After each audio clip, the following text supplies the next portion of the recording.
வணக்கம். Welcome to கதை திரட்டு audio books. இந்த வீடியோவில் நம்ம என்ன கதை கேட்க போகிறோம்னா, கிருஷ்ணா நதி மீது ஒரு பாலம் சிறுகதை. வாங்க கதைக்குள்ள போகலாம். மேக படலங்கள் போல் புழுதி வானில் எழும்பியது.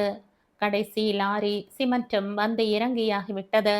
சற்று தூரத்தில் இருந்து சொற்கட்டுகள் போல தாளகதியுடன் ஹை ஹோ என்ற தொழிலாளர்களின் குரல் ஒலிப்பது காதில் விழுந்தது. பொழுதி படலம் படிந்து பார்க்க முடிந்தபோது நூற்றுக்கணக்கான சட்டை அணிந்த தொழிலாளர்கள் சிமெண்ட் மூட்டைகளை பாலத்தின் கடைசி தூணின் அருகே இறக்குவது புலனாயிற்று. நதிக்கரையோரமாக பொங்கு ஓடி வந்தான். ஆக்சிடென்ட் சாஹேப், ஆக்சிடென்ட் ஆயிடுச்சு என்று மூச்சிறைக்க சொன்னான். 201 நம்பர் மெந்து சாரப்பலகையிலிருந்து விழுந்துட்டான். ஆம்புலன்ஸை கூப்பிடுங்க சீக்கிரம். தொலை தூரத்தில் நதிக்கு அப்பால் நடப்பதை கூர்ந்து கவனித்தேன்.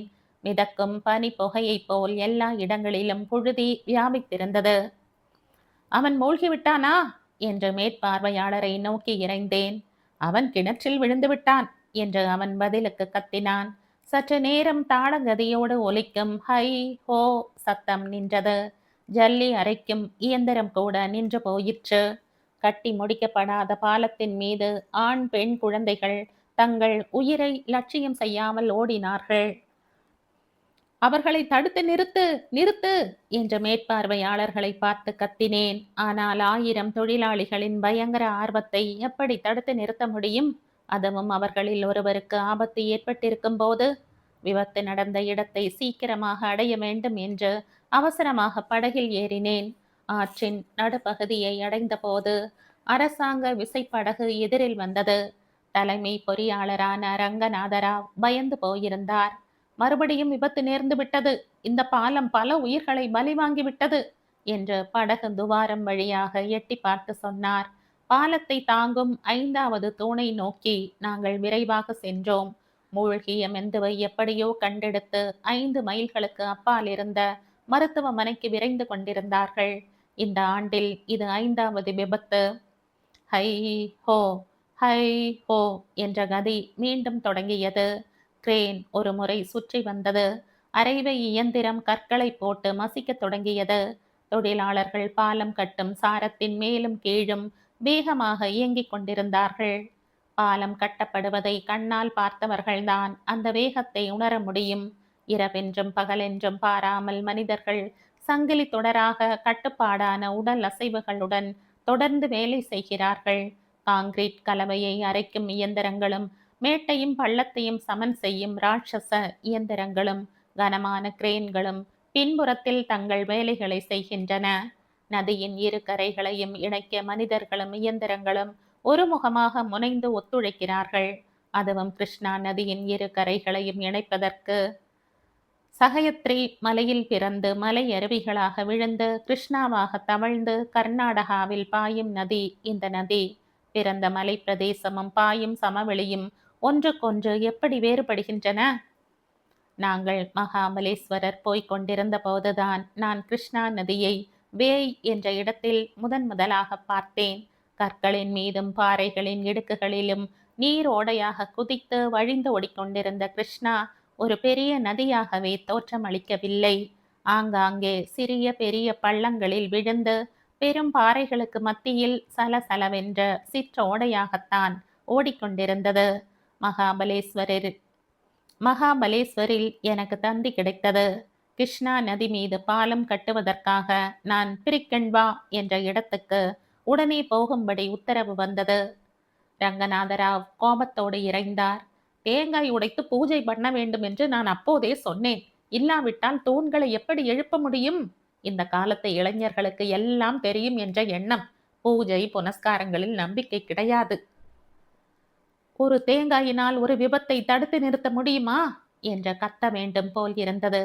ஆனால் அவர் வயதானவர், என்னை விட 2 மடங்கு வயது அதிகம். அரசு தலைமை பொறியாளர், 3 மடங்கு அனுபவசாலி. அவரிடம் சண்டை பிடிக்க என்னால் முடியாது. இத பாருப்பா, உடனே தேங்காய் உடைத்து பூஜை போட வேண்டும், அதற்கப்புறம் விபத்து வராது. என்னுடைய ஒப்புதலை எதிர்பார்க்காமலேயே தூணின் மேல் சாரப்பலகையில் பூஜை போட ஏற்பாடு செய்யும்படி உத்தரவு போட்டார். பாவம் வெந்து விழுந்தானே, அதே பலகை மீது பூஜை செய்ய சொன்னார். சரியாக 1 வருஷத்துக்கு முன்னால் நடந்த சம்பவம். பிரயாண படகு கரை தட்டி மண்ணில் அழுந்தி போயிற்று. முழு நிலவு எரித்த வேளையில் ஆற்றில் தண்ணீர் அலை மோதிய போது கூட படகு அசைந்து கொடுக்கவில்லை. சீஃப் என்ஜினியர் ரங்கநாதராவ் அன்று கூட ஒரு தேங்காயுடன் வந்தார். அதாவது அவர் மகள் காயத்ரி வெள்ளி தாம்பாளத்தில் பூஜைக்குரிய பொருள்களை எடுத்து கொண்டு வந்தாள். தேங்காய் உடைத்ததும் இளநீர் படகின் மீது வழிந்தது. காயத்ரி மேலே பார்த்து கலகலவென்று சிரித்தாள். படகு நகர்ந்தது. ஆம், நம்ப முடியாதது நடந்தது. எனக்கு கோபம் வந்தது. இந்த அற்புதத்தை கண்டு நான் ஆத்திரமடைந்தேன். ஒரு தேங்காய் படகை அசைத்து கிளப்பிவிட்டது. 5 என்ஜினியர்கள் படகை கிளப்ப முயற்சி செய்தார்கள். ஆற்று மணலில் அழுந்திக் கொண்டு அது பிடிவாதமாக நகர மறுத்தது. நான் வேலை செய்து வந்த ஏபிசி கன்ஸ்ட்ரக்டர்ஸ் என்ற நிறுவனத்துக்கு பாரத அரசாங்கத்தின் சீஃப் என்ஜினியர் தேங்காய்களை உடைத்து கொண்டே நதியின் மீது பாலம் கட்டி கொள்ளட்டும், நான் விலகிக் கொள்கிறேன் என்று கடிதம் எழுத வேண்டும் என்று ஆத்திரத்துடன் எண்ணினேன். ஆனால் கலகலவென்ற அந்த சிரிப்பொலி என் கோபத்தை தணித்து விட்டது. அப்பா, என்ன வேடிக்கை இது? ரங்கநாதன் மகளிடம் கடுமையாக, எது உனக்கு வேடிக்கையாக இருக்கிறது என்று கேட்டார். எது என்று தெரியவில்லை, ஆனால் வேடிக்கையாகத்தான் இருக்கிறது. படகில் கால் வைக்க போனவள் சிரித்து கொண்டே ஆற்று நீரில் விழ பார்த்தாள். பொழுது விடிஞ்சு வெளிச்சத்துல இங்க வரணும் என்று சொல்லிக்கொண்டே தகப்பனாருடன் ஜீப்பில் ஏறிக்கொண்டாள். காலை நேரத்தில் இந்த இடம் அழகாயிருக்கும். இருட்டில் நான் நின்று கொண்டிருந்தேன். என்னை சுற்றி சிரிப்பு குமிழ்களாக அலைகளாக காட்சியளிப்பது போல் இருந்தது. கிருஷ்ணா நதி அந்த சிரிப்பொலியினால் ஒரு வடிவம் பெற்று நின்றது. வரிசை வரிசையாக லாந்தர் விளக்குகள் ஒளி புள்ளிகளாக மின்னின. அக்கரையில் குடிசைகளுக்கு பின்னால் ஒரு செங்கல் வீடு, அதை சுற்றி பச்சை கூடாரங்கள். அதுதான் ரங்கநாதராவின் வீடு. இக்கரையில் கூட பல குடிசைகளும் சில செங்கல் வீடுகளும் இருந்தன. ஏபிசி நிறுவனத்தில் வேலை செய்பவர்கள் அவற்றில் குடியிருந்தார்கள். அரசாங்க கோப்புகளின்படி அரசு பணியாளர்கள் அக்கரையிலும் ஏபிசி நிறுவன தொழிலாளர்கள் இக்கரையிலும் தங்கியிருந்தோம். ரங்கநாதராவ் நதியில் அக்கரையில் மட்டும் வசிக்கவில்லை. அவர் வசிப்பது கர்நாடக மாநிலம். மனிதன் கடவுளாக இருந்தால் நதிகளை தன் மாநிலத்தின் அளவே படைப்பான். ஆனால் மனிதன் கடவுள் இல்லையே. ஆதலால் நதிகள் தங்கள் போக்கில் பாய்கின்றன. 5 ஆண்டுகளுக்கு முன்னால் இந்த பாலம் கட்டும் திட்டம் திட்ட கமிஷன் முன்னிலையிலும் பொதுநலத்துறையிலும் பரிசீலனைக்கும் வைக்கப்பட்டது. போலீஸ் குண்டடிப்பட்டு 3 பேர் செத்தார்கள். கெராவ்களும் போராட்டங்களும் சத்தியாகிரகங்களும் நடந்தன. மகாராஷ்டிர மாநிலத்தில் தான் பாலம் கட்ட வேண்டும் என்றது ஒரு கட்சி. பார்க்க போனால் சுமார் 25 மைல் பறந்து கிடக்கும் இந்த பிரதேசத்தில் இந்த வித்தியாசங்கள் மறைந்து மழுங்கி இருந்தன. மகாராஷ்டிரர்கள் தாய்மொழி போல கன்னடம் பேசினார்கள். பல கன்னடியர்கள் மராட்டி பேசும் மகாராஷ்டிரர்களை விட அதிகமாக அவர்களுடைய பண்பாடுகளில் ஊறிப்போய் வாழ்ந்தார்கள். காயத்ரியையே எடுத்துக்கொண்டால் கூட அவள் மராட்டி மொழிதான் பேசுகிறாள். இன்னும் சிலர் 3ஆவதாக ஒரு மொழியை பேசுகிறார்கள். 2 மொழிகளின் கலப்பான கொங்கணி மொழி. ஏபிசி நிறுவனத்துக்கு பாலத்தின் ஒரு பாதி மகாராஷ்டிரத்திலும் இன்னொரு பாதி கர்நாடகத்திலும் இருக்கும்படியானதொரு இடத்தை தேர்ந்தெடுக்கும்படி உத்தரவு. சில சமயம் ஆண்டவன் கூட மனிதனின் சமரச உடன்பாடுகளுக்கு இணங்கி விடுகிறார் போலும். பிற்கொண்டாவாவில் நதி நல்ல அகலமாகவும் பாலம் கட்ட வசதியாகவும் அமைந்திருந்தது. அகழ்வதற்கு ஏற்ற ஆற்று படுகை அமைந்திருந்தது. ஆங்காங்கே ஆழமான மடுக்கள் இருந்த போதிலும் சமமான அடிப்பரப்பும் விஸ்தாரமாக இருந்தது. இந்த பாலம் அவசியம் கட்டப்பட வேண்டியதுதான். 2 மாநிலங்களுக்கும் பொதுவாகவும் நியாயமாகவும் அமைந்திருந்தது.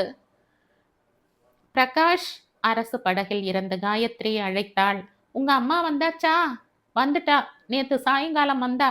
நான் அம்மாவை பார்க்க வருகிறேன். கட்டாயம் வா. அவள் இன்று வித்தியாசமாக தோற்றமளித்தாள். பூக்களை அள்ளி தெளித்த நைலான் புடவை உடுத்தியிருந்தாள். அவளுடைய நீண்ட கூந்தல் இன்று கொண்டையாக உருவெடுத்திருந்தது. அவளுடைய கண்கள் சிரித்தன. நான் காலையில் தான் வரலாம் என்று இருந்தேன். ஆனால் இந்த விபத்தை பற்றி கேள்விப்பட்டேன். நீ தேங்காய் உடைக்க வருவாய் என்று எனக்கு தெரியும். அர்த்தமில்லாத பேச்சு. அது அப்பாவுடைய நம்பிக்கை. எனக்கு தெரியவில்லை. சில சமயம் எதிர்பாராத அதிசயங்கள் நடக்கின்றன. தேங்காய் உடைத்து மங்களகரமாக தொடங்குவது ஒரு வழக்கம் இல்லையா? ஆமாம். அவள் நிமிர்ந்து பார்த்தாள். முகம் சிவந்து போயிற்று. பஞ்சாரா இமைகள் அங்கே. பஞ்சாரா இன மக்கள் அங்கே கூலி வேலை செய்ய வந்தவர்கள் சிரித்து கொண்டும் உல்லாசமாக பேசிக்கொண்டும் வரிசையாக நடந்து கொண்டிருந்தார்கள். கண்ணாடி வைத்து தைத்த வண்ண பாவாடைகள் மாலை வெயிலின் பொன்னிற கதிர்கள் பட்டு பளீரென்று மின்னின. அவர்களுக்கு பின்னால் நாங்கள் மௌனமாக நடந்தோம். அன்றிரவு நான் காயத்ரியை அவள் வீட்டில் கொண்டு விட்டு வந்ததும், பிரகாஷ், இந்த கருப்பான மதராசி பெண்ணை உனக்கு எப்படி பிடிக்கிறது என்று கேட்டாள் அம்மா. என் மனம் வலித்தது. அவள் மதராசி இல்லை, இந்த மாநிலத்தை சேர்ந்தவள். ஆனால் பம்பாயில் வளர்ந்தவள்.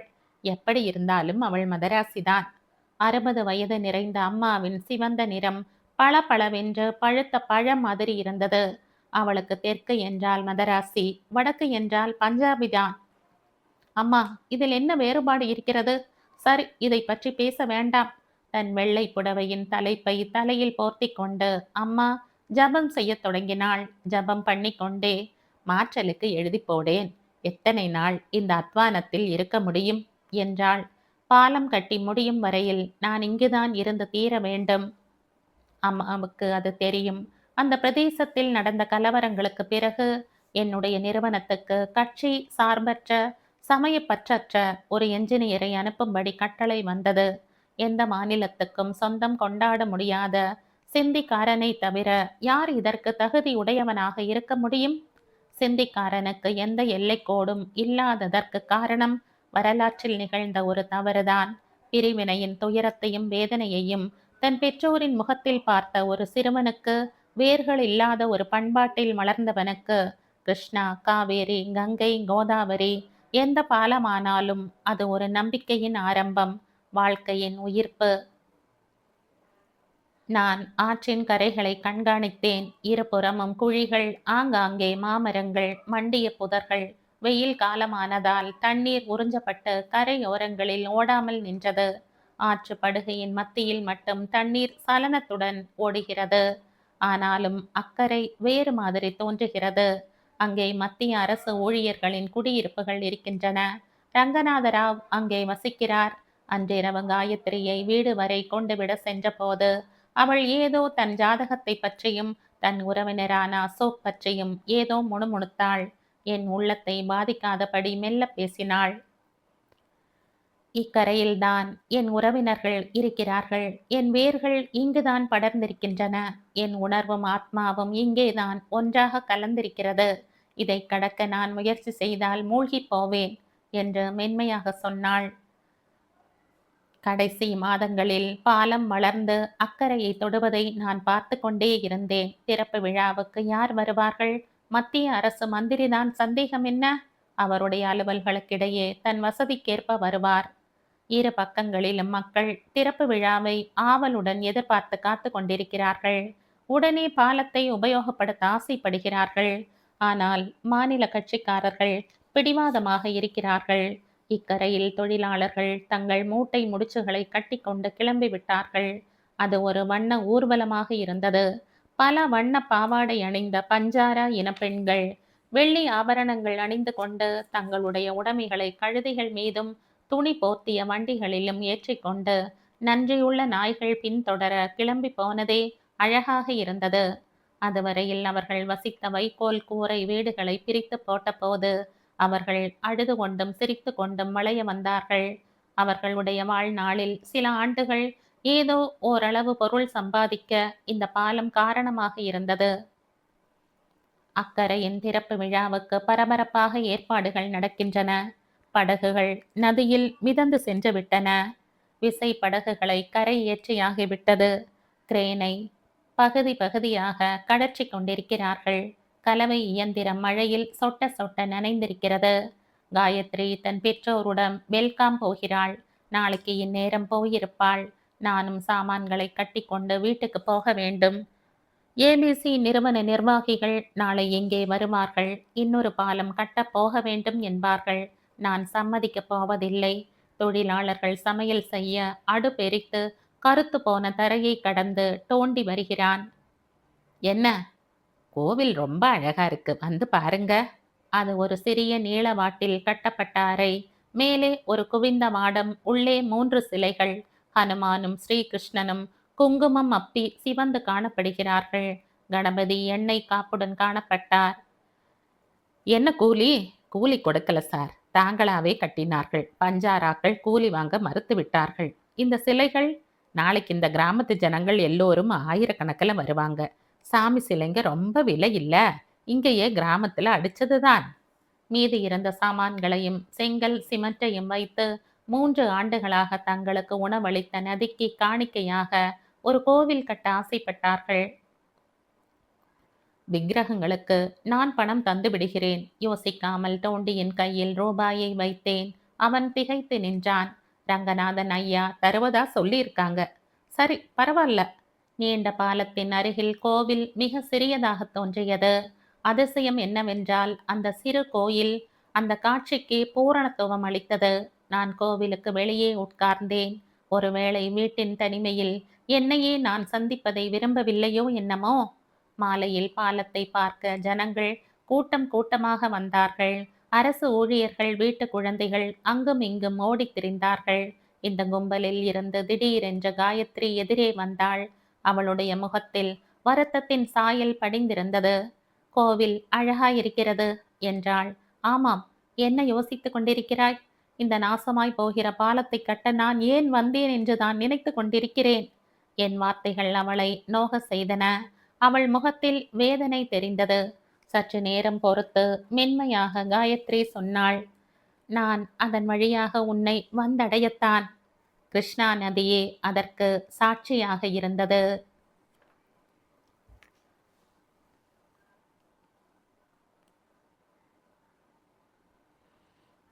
இதோடு இந்த கதை முடியுது. இந்த கதை உங்களுக்கு பிடிச்சிருந்தா லைக் பண்ணுங்க, ஷேர் பண்ணுங்க, சப்ஸ்கிரைப் பண்ணுங்க.